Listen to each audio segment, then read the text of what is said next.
is this sleep? Why do I sleep? Where am I going in my sleep? I want to follow.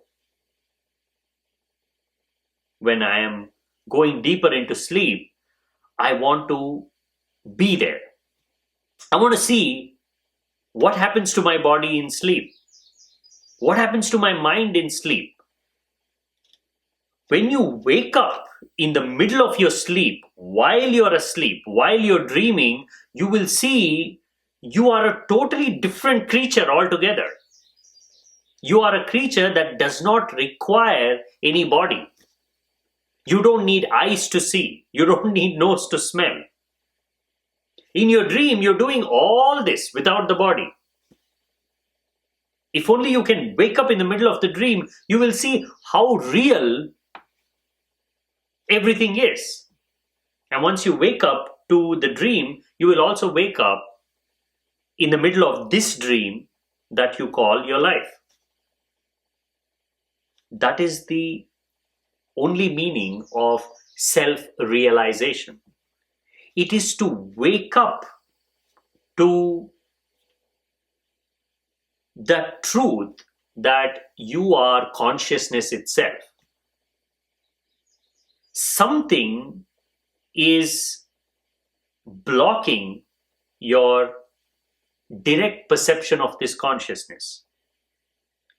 The idea called you. What you have become attached to. In the Brahma Sutras, there is an explanation for why this illusion, why this Maya, who created this, and why is it so hard to see beyond it? Why do I have to put in so much effort to realize the true nature of my own being? The answer is, it is not someone's creation. It is not your conscious making. It is just a superimposition. This is a very important word, superimposition. What does that mean? You can understand this word meditatively in many different ways. But even in our daily experiences, it is so easy to see. Experiences don't just happen and move on. They leave a part of themselves on us. They imprint themselves on us.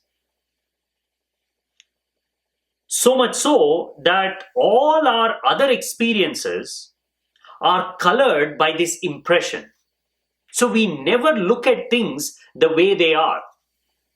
We are always looking at things by superimposition, by imposing something that we have already experienced. Let me give you an example. Let's say on one particular day when you were young, you wore a certain dress,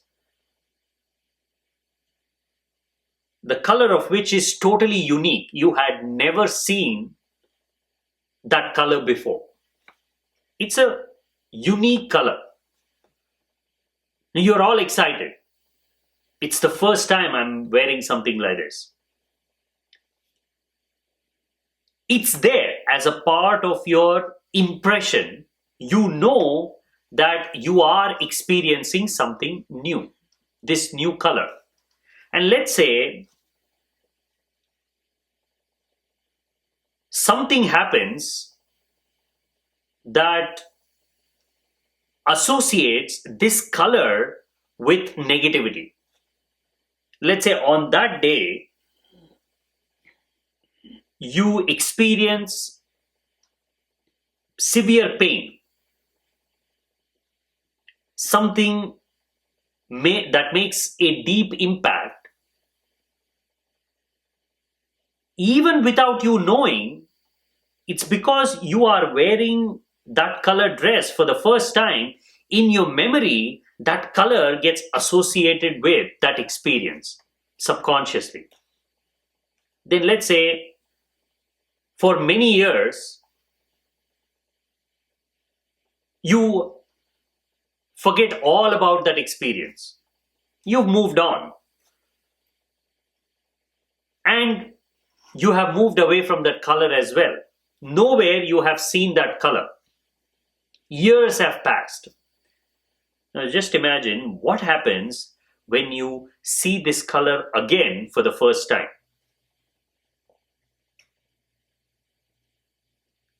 You will not be seeing that color. You will be seeing the superimposition of that bad experience on that color. Something so simple, so non-consequential, so ephemeral, a shade, a color, has become something real, something to avoid, something that keeps you occupied. Now, this is such a common way of experiencing things that we forget all about it. When we look at people, where are we looking at people? We have a collection of thoughts, experiences, memories, and we simply superimpose them even before we see the person. We see our judgment of that person. We judge before we see. As long as you are stuck in the mind, obsessed with your thoughts, you cannot escape judgment. The only way to escape judgment is to see things before the judgment happens.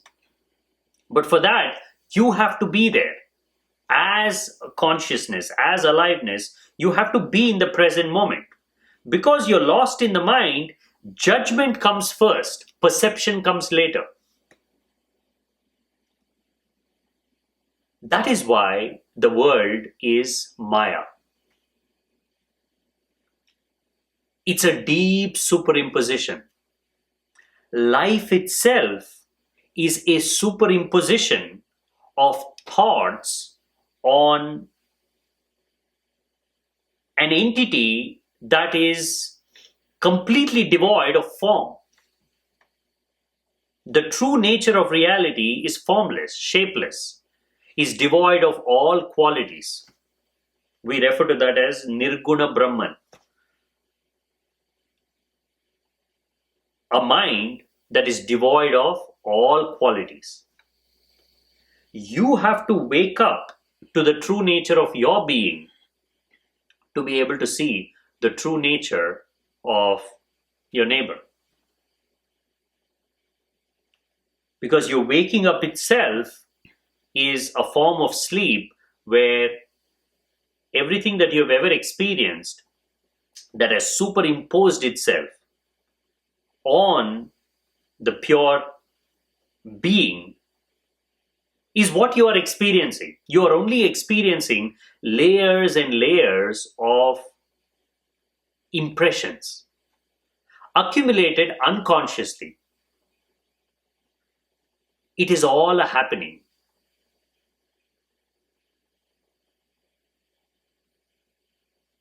In one sense, you never see things. You only see the projection of your own mind.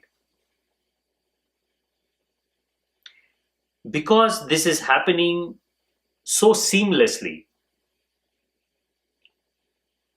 and it's happening at all times without any break. The only time there is a break in this is when you go into deep sleep, where you are not available to the experience. So for you, for all practical purposes, the world is real. Although you are turning it on and off every day. Your consciousness is not being turned on and off. what you are aware of is changing all the time. And there's one part of life where you're not aware of what you have recognized as your life. There is a time when you are not doing anything that is remotely resembling life as you know it. The question is, how is it possible for a physical creature bound by a mind that is attached to the body, that's inside the body, in the brain, how is it possible for it to completely forget the body for hours on end? Think about it. This is not a simple phenomenon. Try forgetting the body when you are awake. When you're not drifting in thoughts, when you are available to an experience, let's say you're just taking a walk, you're cooking or cleaning, try completely forgetting the body. You will see how hard it is, how next to impossible it is. Because if you forget the body just like that, you will die. Imagine you're crossing the road, for a couple of seconds you forget the body. You cannot. In the waking consciousness, the body is always there. Wherever you go, it is there. You are never fully asleep to it. Even when you're drifting in thoughts, when the body wants you, it needs your attention, it does not matter where you are, you will come immediately. You will travel 1,000,000 miles if you want to in a second. You cannot forget your body. And yet, in sleep, not for 1 minute, not for a few seconds, not for 1 hour, for hours at a stretch, you are unaware of the body. And yet you call yourself a physical creature. What is the purpose of sleep for a physical creature? Isn't it possible to rest by staying awake? In fact, that should be more of an evolutionary advantage. To just fall asleep in one corner of your being, to keep the other parts awake.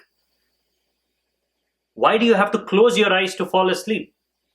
If it is not going somewhere, you can just fall asleep with eyes open. If it's just rest, then you are alert, you can protect yourself from danger.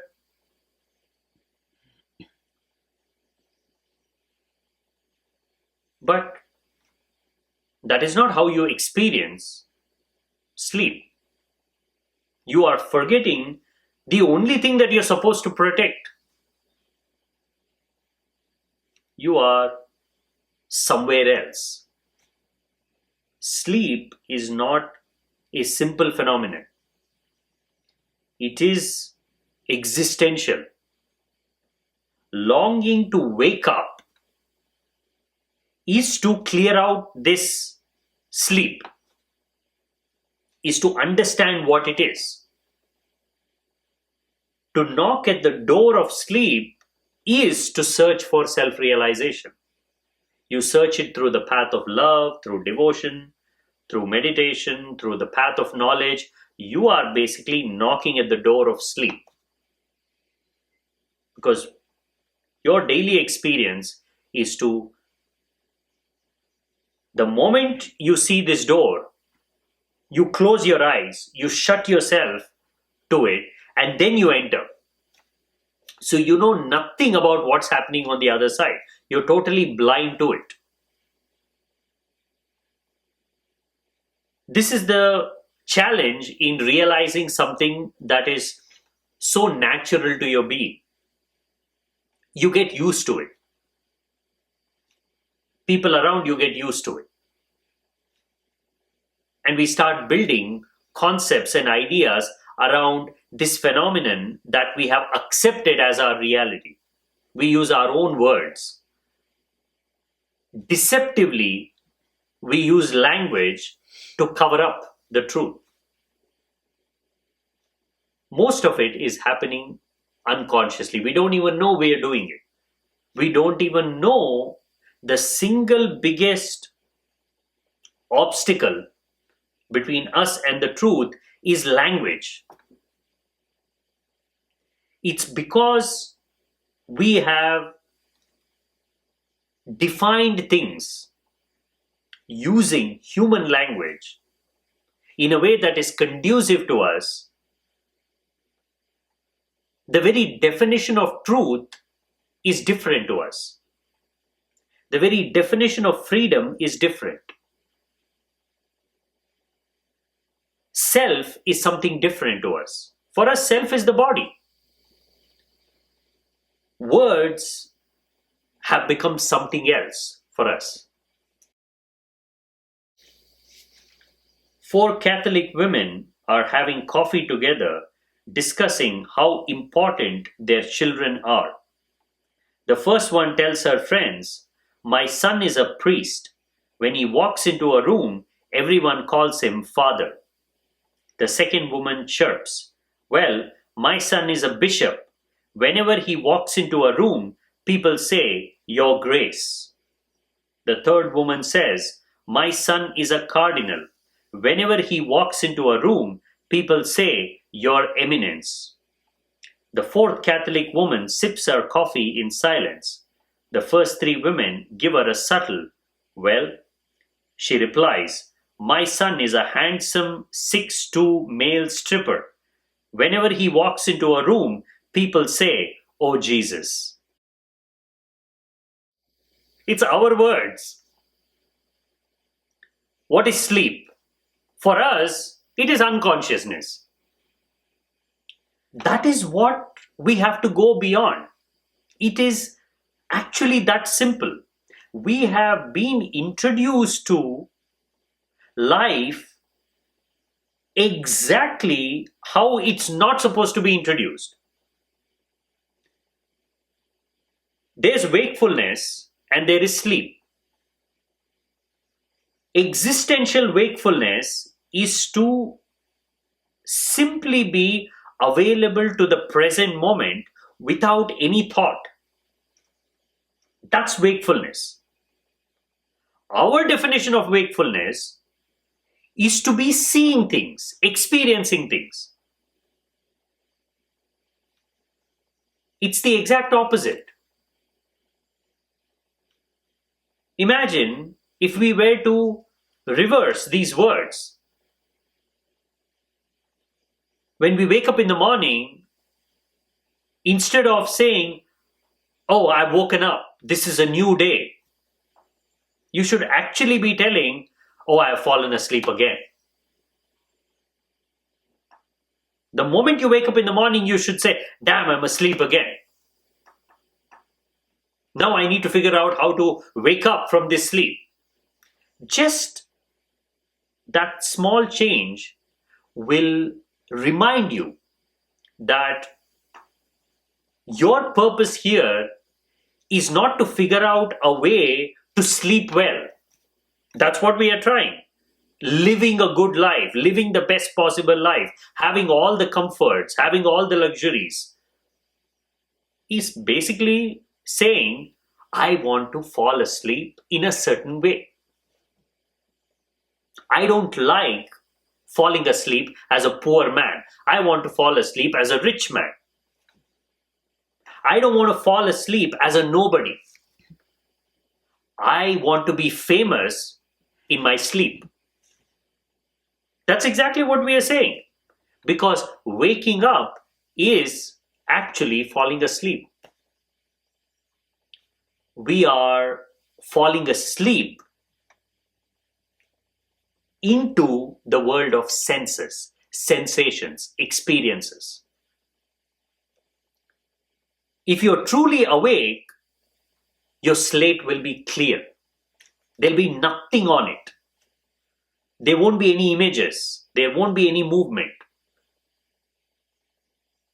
everything will be wiped clean, just like it happens at the deepest point of your sleep. When everything is cleaned, you are just you. You can experience that in moments of ecstatic transcendence, as it happens on the path of love and devotion, or through a systematic, step by step, gradual movement towards awakening, towards enlightenment. A 16th century Spanish mystic named Saint John of the Cross says this: once in a while, through some miracle, a mystic is born through the Christian tradition. It's a rare phenomenon. Somehow, he has figured out a way to develop a direct connection, direct relationship with this entity that he has accepted as truth, as divine. Now, this is not religious, it's mystical. He says, in the inner stillness where I found you, there you planted me, deep in the living waters of life. O my spring, I had gone seeking you, my God, my life, on this pilgrimage through the night. I no longer guard my soul's pasture. My presence does nothing to improve it. The shepherds know me not. Guided by my heart alone, I am lost to myself, am stranger to myself, driven by love, light of my life. This is a direct experience. On this pilgrimage through the night, to see that your wakefulness, your aliveness, is basically a journey through the night. You are asleep. You have to fall in love with yourself, with a part of you that knows nothing but wakefulness. It does not matter what that object of love is. If you can remove human imagination, if you can remove a religious impression, superimposition that has been added onto things, you will know what is it that you're longing for. Why is the longing real? And this is a Christian mystic. But look how similar his journey and experience is. A way of discovering yourself. Guided by my heart alone, I am lost to myself, am stranger to myself, driven by love, light of my life. To know that what you know as life, what you know as you, is not what you're searching for. You are a total stranger to the phenomenon called you. You've simply been living with this stranger. You have developed a strange relationship with this entity, with the mind, with the body. But you cannot settle into it. There will always be something unfamiliar that you can never fully understand as long as you are bound to them. As long as you are stuck in that flowing stream, you are bound to its rules, its laws. To recognize that you have become a mind, you have become a thought, you have become an idea, is to long for liberation, long for freedom. Is to see that I am not me now. I am something. I have forgotten my true self. I have forgotten that I am aliveness itself. I'm consciousness itself. I have forgotten that it is impossible for me to become unconscious. It is possible only because I have become an idea. I am fully bound to the laws of this strange land. And what kind of land it is? Constantly shifting, constantly changing. It's turning you, tossing you. You're not on the land, you are in the stream. That's why the idea of absolute freedom, the idea of absolute peace, completely skips your mind, because you are only familiar with glimpses of these experiences, glimpses of bliss, glimpses of joy. It's because of where you are. Why is truth hidden? Not because it is hidden, it's because you are lost. It is always there. You have to move from where you are to where you're supposed to be. More than moving, you have to turn. The direction in which you're looking has to turn. You are using your consciousness to experience things through your senses. You have to switch this. You have to figure out a way to turn around in such a way this consciousness is illuminating the process of the creation of the senses and the world. The same projector, if it is projected on the outside, you're just watching a movie.